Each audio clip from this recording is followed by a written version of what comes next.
farzandlar ato qilsin. Ana shu o'g'il farzand navaralarni ko'rmaguncha sizni dunyoda doniyor olmasin. Shularning rohatini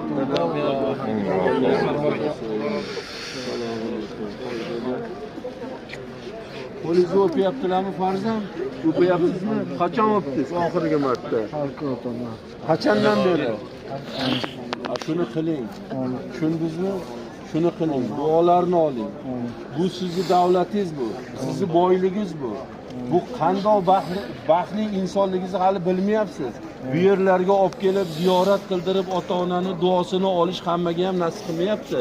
Mana bizlarning duogo'ylarimiz ketdi. Endi butun dunyo sarf qilsak ham olib kela olmaymiz bu yerga. Ularning o'rnini hech kim bosmaydi. Bularning o'rin bosari yo'q. Parvardigori olam shifo bersin. Bolalar baxtiga sog' bo'ling. Dardingizga shifo bersin. Allohim shifo bersin, hech narsa emas.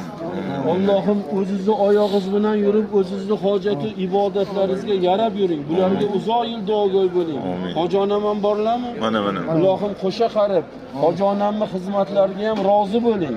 Hoji onamni o'zlaridan rozi bo'ling. Chunki ayoldan er rozi bo'lsa, jannatda xohlagan 8 eshigidan kiradilar. Bolalar baxtiga sog' bo'linglar. Sira kasal bo'lmanglar. Umringlar uzoq bo'lsin. Navara, chavara, avaralarni katta qilib, tepalarda duogo'y bo'lib nasib qilsin.